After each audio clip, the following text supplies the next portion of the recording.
Tahukah kamu, ada seorang hamba Allah yang doanya selalu dikabulkan, memiliki ilmu paling agung, bahkan hampir diangkat menjadi nabi.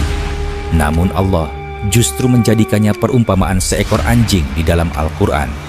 Bukan karena kurang ilmu, bukan karena kurang ibadah, tetapi karena ia menjual imannya demi dunia. Allah berfirman dalam surah Al-A'raf ayat 175 sampai 176, dan bacakanlah kepada mereka kisah orang yang telah kami berikan kepadanya ayat-ayat kami, lalu dia melepaskan diri dari ayat-ayat itu, maka dia diikuti oleh setan, lalu jadilah dia termasuk orang-orang yang sesat. Kalau kami menghendaki, pasti kami tinggikan derajatnya dengan ayat-ayat itu, tetapi dia cenderung kepada dunia dan mengikuti hawa nafsunya. Maka perumpamaannya seperti anjing. Siapakah dia? Bagaimana seorang ulama besar yang hampir diangkat menjadi seorang nabi bisa berakhir sehina itu? Inilah kisah Bal'am bin Ba'ura, kisah yang membuat para ulama gemetar dan seharusnya membuat kita takut. Sebelum kita bahas kisahnya, jangan lupa untuk like, subscribe, dan share.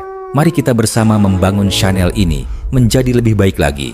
Jika ada saran dan kritik, silahkan tinggalkan di kolom komentar. Terima kasih.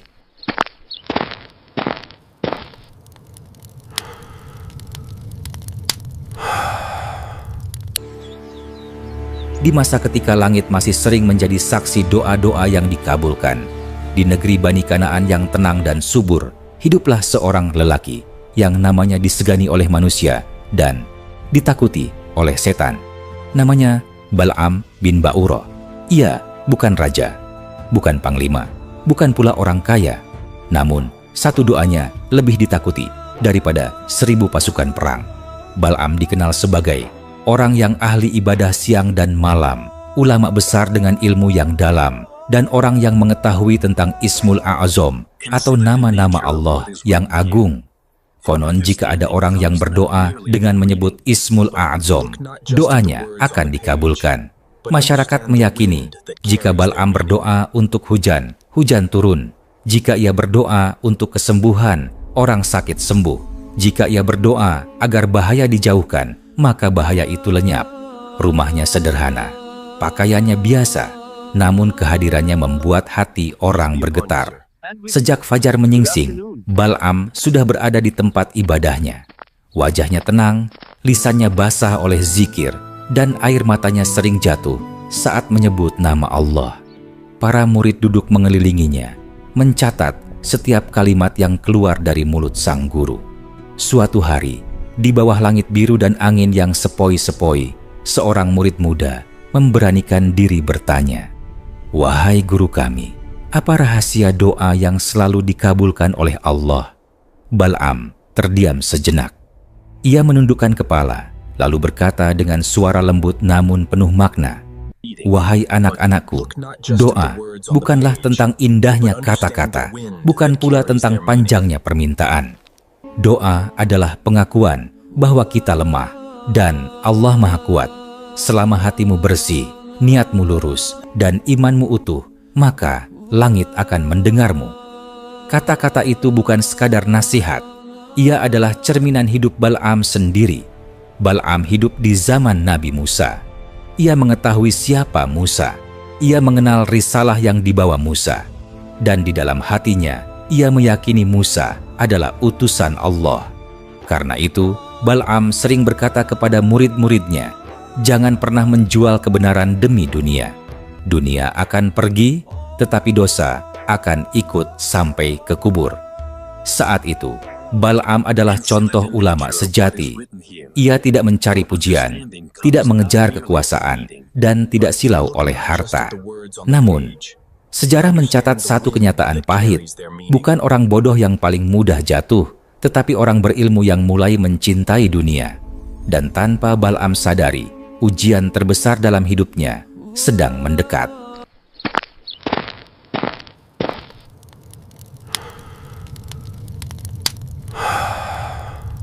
They are watching us. Hari itu, suasana negeri Bani Kanaan berubah. Debu-debu beterbangan di jalanan, pasukan keluar masuk istana, dan para pemuka kaum berkumpul dengan wajah tegang. Nama Musa alaihi salam mulai mengguncang singgasana.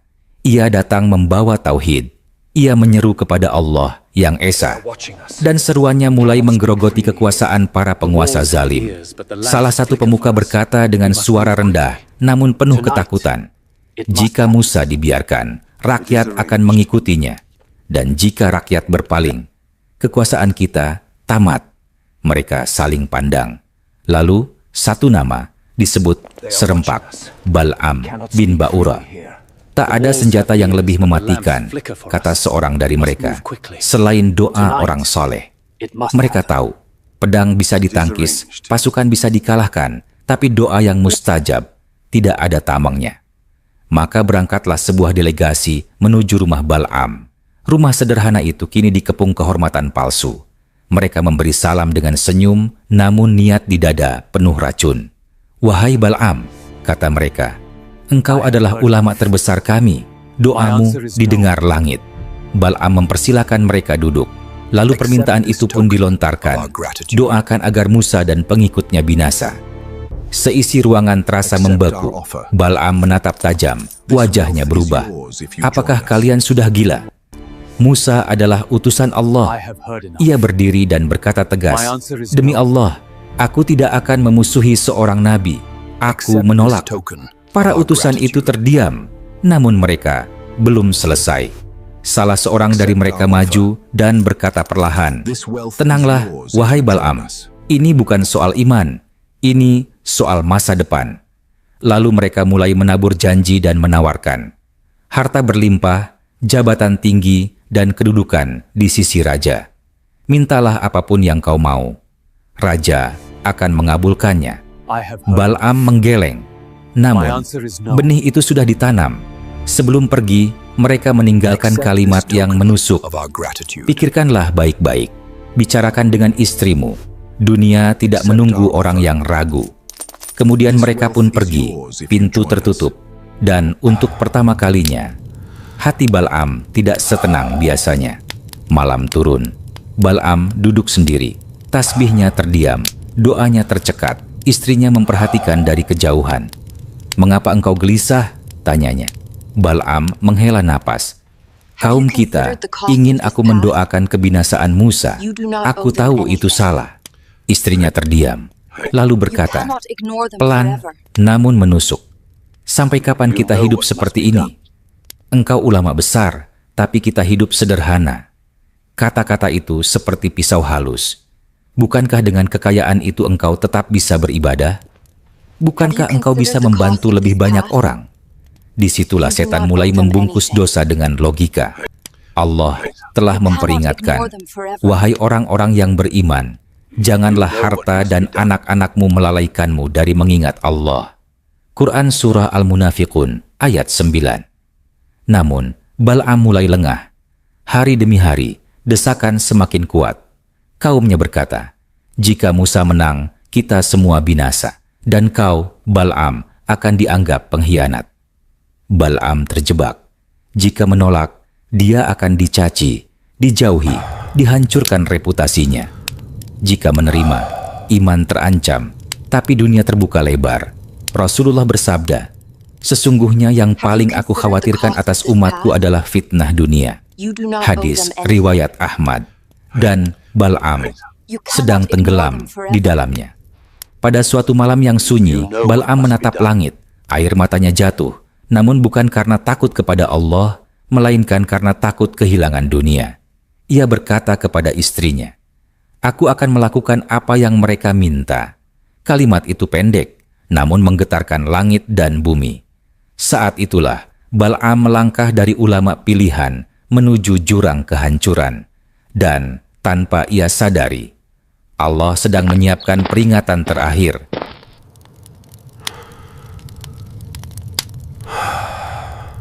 Pagi itu belum benar-benar terang. Kabut masih menggantung di atas tanah Bani Kanaan. Namun hati Bal'am bin Ba'ura sudah lebih gelap daripada malam. Ia keluar dari rumahnya tanpa banyak bicara. Wajahnya tegang, langkahnya berat, istrinya memandang dari ambang pintu. "Hati-hati di jalan," ucapnya lirih. Bal'am tidak menjawab, ia hanya mengangguk pelan. Padahal di dalam hatinya, suara kebenaran masih berteriak, namun telah tertutup oleh ambisi dan rasa takut kehilangan dunia. Bal'am menaiki kudanya. Kuda itu bukan hewan biasa. Ia telah lama menemaninya dalam perjalanan ibadah dan dakwah. Namun hari itu, sesuatu terasa berbeda. Baru beberapa langkah berjalan, kuda itu berhenti mendadak. Bal'am menarik tali kekang.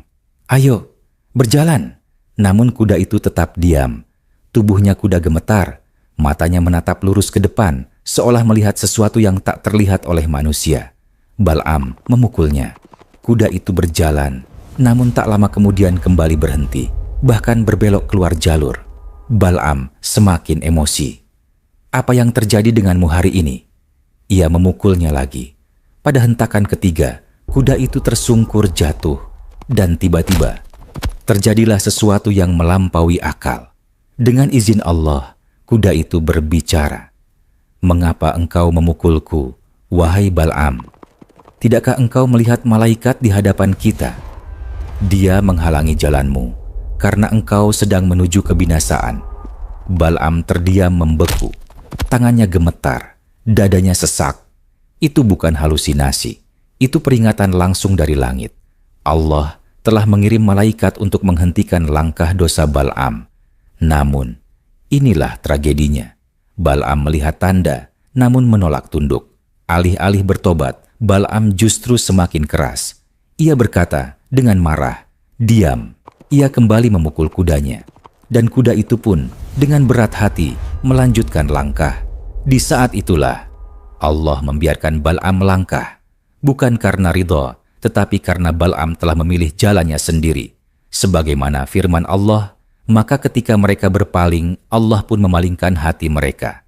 Quran Surah Asy-Syaff ayat 5. Setelah perjalanan panjang, Bal'am tiba di Bukit Husban. Dari tempat itu, ia bisa melihat Nabi Musa dan pengikutnya dari kejauhan. Ia berdiri di atas batu tinggi, angin bertiup kencang, langit terasa berat. Inilah momen yang ditunggu para pemuka kaum. Bal'am mengangkat kedua tangannya. Ia berniat, "Ya Allah, binasakan Musa." Namun, sesuatu yang mengerikan terjadi. Kata-kata yang keluar dari mulut Bal'am bukanlah kutukan, melainkan doa kebaikan. "Ya Allah, berkahilah Musa dan pengikutnya." Bal'am tersentak. Ia menutup mulutnya, mencoba lagi. Namun kembali, yang keluar hanyalah berkah dan pujian. Ia berteriak dalam hati. Ia melawan dengan seluruh kehendaknya. Namun lidahnya bukan lagi miliknya. Allah telah mengambil alih. Inilah bentuk hukuman paling awal.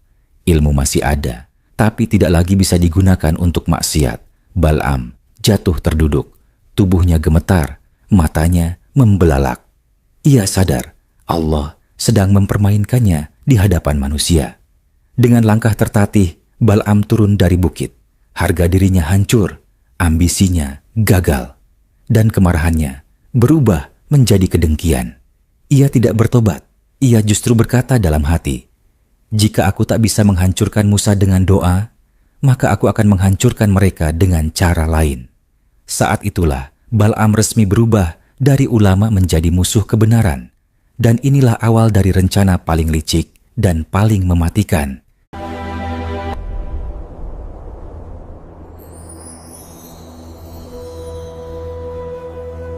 Sekembalinya Bal'am bin Ba'ura dari Gunung Husban, dia segera menuju ke rumahnya. Tapi malam itu Bal'am bin Ba'ura tidak tidur. Ia duduk sendirian di dalam rumahnya. Lampu minyak bergetar tertiup angin. Bayangan tubuhnya di dinding tampak panjang dan bengkok, seolah mencerminkan jiwa yang telah menyimpang. Ia gagal. Doanya tidak mempan. Lisannya dikunci langit. Dan kehormatannya sebagai ulama telah runtuh. Namun, yang paling berbahaya dari Bal'am bukan lagi ilmunya, melainkan kedengkiannya. Ia mengepalkan tangan. "Jika aku tidak bisa mengalahkan Musa dengan doa," gumamnya pelan, "maka aku akan mengalahkan mereka dengan dosa." Disitulah setan menemukan celah terbesar. Bal'am diam-diam memanggil para pemuka kabilah. Malam gelap. Pertemuan dilakukan jauh dari mata rakyat. Salah seorang pemuka bertanya sinis, "Apalagi yang bisa kau lakukan, wahai Bal'am?" "Doamu saja berbalik menjadi berkah." Bal'am mengangkat wajahnya perlahan. Tatapannya tajam, dingin, dan penuh tipu daya. "Aku memang tidak bisa melawan Musa secara langsung," katanya. "Tapi aku tahu kelemahan kaumnya." Semua terdiam. Bal'am melanjutkan dengan suara rendah, "Mereka adalah manusia. Mereka punya iman, tapi juga nafsu." Para pemuka saling pandang. Bal'am lalu mengucapkan kalimat yang membuat udara terasa berat. "Kirimkan wanita-wanita tercantik kalian ke perkemahan mereka. Hiasi mereka. Rayu mereka. Biarkan Bani Israel jatuh ke dalam dosa besar." Seseorang bertanya ragu, "Apa untungnya bagi kita?" Bal'am tersenyum tipis. "Allah murka terhadap zina. Jika mereka jatuh ke dalam maksiat, Allah sendiri yang akan menghancurkan mereka."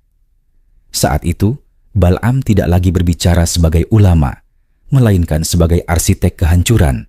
Rencana itu terdengar cerdas, tanpa pedang, tanpa perang, tanpa darah di awal.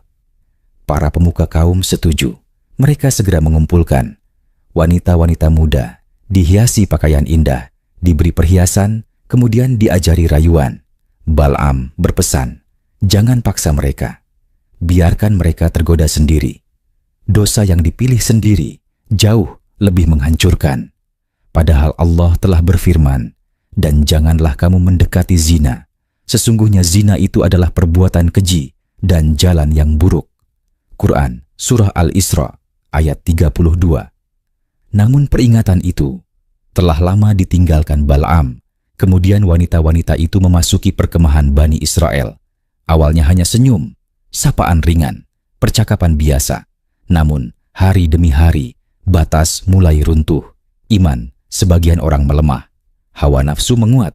Padahal Bani Israel telah diselamatkan dari Fir'aun, melihat laut terbelah, mendapatkan mukjizat demi mukjizat. Namun ujian paling berat bukan mukjizat, melainkan godaan yang terasa nikmat. Rasulullah bersabda, "Tidak aku tinggalkan fitnah yang lebih berbahaya bagi laki-laki selain wanita." Hadis riwayat Bukhari dan Muslim. Dan malam demi malam, satu demi satu, jatuh ke dalam tipu daya.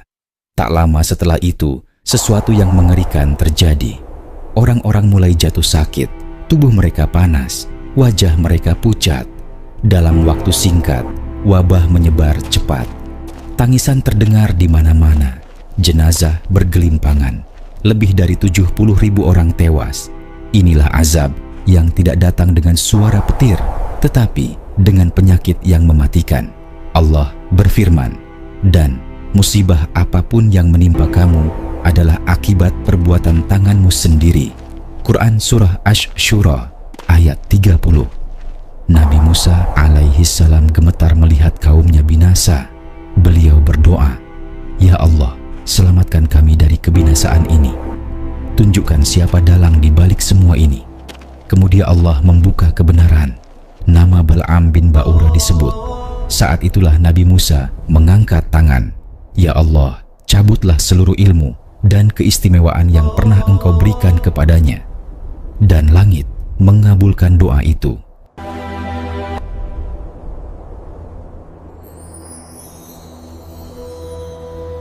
Di tempat yang jauh dari perkemahan, Bal'am sedang duduk sendiri. Ia merasa resah, dadanya sesak, napasnya berat. Tiba-tiba, ia merasakan sesuatu yang belum pernah ia rasakan sebelumnya. Tubuhnya panas, kepalanya berdenyut, hatinya seperti diremas dari dalam. Lalu, terjadilah sesuatu yang mengerikan. Dengan izin Allah, cahaya putih berbentuk seperti burung keluar dari dadanya. Cahaya itu naik perlahan, lalu lenyap ke langit. Bal'am menjerit. Ia tahu, itulah iman dan ilmunya yang dicabut Allah. Allah berfirman, "Kalau kami menghendaki, niscaya kami tinggikan derajatnya dengan ayat-ayat itu." Tetapi dia cenderung kepada dunia dan mengikuti hawa nafsunya. Quran Surah Al-A'raf ayat 176. Saat cahaya itu pergi, Bal'am bukan lagi orang yang sama. Sejak saat itu, lidah Bal'am mulai berat. Kalimat yang dulu mengalir indah, kini terputus-putus. Zikir yang dulu ringan, kini terasa asing. Doa yang dulu menembus langit, kini tidak melewati bibirnya sendiri. Ia mencoba beristighfar, namun hatinya kosong. Ia mencoba menangis, namun air mata tak lagi keluar. Inilah hukuman yang paling mengerikan, bukan sakit fisik, tetapi hati yang mati. Allah berfirman, maka apakah mereka tidak berjalan di muka bumi, sehingga mereka mempunyai hati yang dengan itu mereka dapat memahami. Quran Surah Al-Hajj ayat 46. Bal'am kini memiliki hati, namun tidak lagi bisa merasakan kebenaran. Malam-malam Bal'am dipenuhi jeritan batin. Ia teringat majelis ilmunya, murid-muridnya. Nasihat yang dulu ia ucapkan sendiri, jangan jual iman demi dunia. Kini kalimat itu menghantam dirinya seperti cambuk. Ia berkata pada dirinya, seandainya aku bersabar, seandainya aku menolak, seandainya aku takut kepada Allah. Namun Allah telah mengingatkan, bukanlah taubat itu diterima Allah dari orang-orang yang terus berbuat dosa, hingga apabila datang ajal kepada salah seorang dari mereka, barulah dia berkata, sesungguhnya aku bertaubat sekarang. Quran Surah An-Nisa ayat 18. Penyesalan Bal'am datang setelah pintu tertutup. Masyarakat mulai menjauhinya. Orang yang dulu mencium tangannya, kini meludah di hadapannya. Anak-anak menunjuk ke arahnya. Orang-orang berbisik ketika ia lewat. Ia yang dulu dimuliakan, kini dianggap aib hidup. Inikah orang yang doanya mustajab? Inikah ulama besar itu? Dan ini belum akhir. Allah belum selesai menjadikan Bal'am sebagai pelajaran bagi manusia.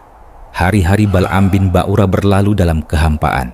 Ia masih hidup, tetapi tidak lagi benar-benar hidup. Tubuhnya berjalan, namun hatinya mati. Matanya terbuka, namun tak lagi mampu melihat kebenaran. Ilmu yang dulu menjadi cahaya, kini berubah menjadi beban yang menghantui setiap malamnya. Bal'am sering duduk sendirian di sudut desa. Tidak ada lagi murid, tidak ada lagi majelis, tidak ada lagi orang yang meminta doa. Yang tersisa hanyalah tatapan jijik dan bisik-bisik hina. Sedikit demi sedikit, keadaan Bal'am semakin aneh. Napasnya terengah-engah, dadanya naik turun seperti orang kehausan. Lidahnya sering menjulur tanpa ia sadari. Orang-orang mulai berkata dengan suara pelan, lihatlah Bal'am. Ia seperti anjing yang kelelahan. Dan disinilah Allah mengabadikan kehinaan Bal'am, bukan hanya dalam sejarah manusia, tetapi dalam firman-Nya sendiri. Allah berfirman, maka perumpamaannya seperti anjing. Quran Surah Al-A'raf ayat 176. Lalu mengapa Allah menyerupakan dengan anjing? Para ulama tafsir menjelaskan, anjing selalu menjulurkan lidahnya, dihalau atau dibiarkan. Ia tidak pernah merasa cukup, selalu haus, selalu lapar. Begitulah Bal'am. Ia pernah kenyang ilmu, namun haus dunia. Ia pernah dekat dengan Allah, namun mengejar hawa nafsu. Dan ketika iman dicabut, tidak ada yang tersisa selain kehinaan. Bal'am bukan hanya jatuh, tetapi dijatuhkan sebagai pelajaran abadi. Bal'am sering menangis, namun tangis itu kosong. Ia ingin kembali, tetapi hatinya tidak lagi mampu menyesal dengan benar. Inilah hukuman paling kejam. Ingin bertobat, tetapi hati sudah tidak bisa lagi merasa takut kepada Allah. Rasulullah bersabda, sesungguhnya Allah tidak mencabut ilmu dengan menghilangkannya dari dada manusia, tetapi Allah mencabut ilmu dengan mewafatkan para ulama. Hingga jika tidak tersisa seorang alim pun, manusia mengangkat pemimpin-pemimpin bodoh. Hadis riwayat Bukhari dan Muslim. Bal'am adalah contoh nyata. Ilmu masih ada, tapi iman telah pergi. Kisah Bal'am bin Ba'ura bukan sekadar cerita masa lalu. Ia adalah peringatan bagi orang berilmu, tamparan bagi orang yang merasa aman dengan ibadahnya, bukti bahwa siapapun bisa jatuh jika sombong Allah tidak menzalimi Bal'am. Bal'am sendiri yang memilih dunia. Allah hanya menjadikannya contoh. Wahai orang-orang yang beriman, jangan pernah merasa aman hanya karena banyak ilmu, rajin ibadah, dikenal sebagai orang saleh. Karena iman bukan soal masa lalu, tetapi soal akhir hidup. Mintalah kepada Allah setiap hari, "Ya Allah, jangan Engkau palingkan hati kami setelah Engkau beri petunjuk."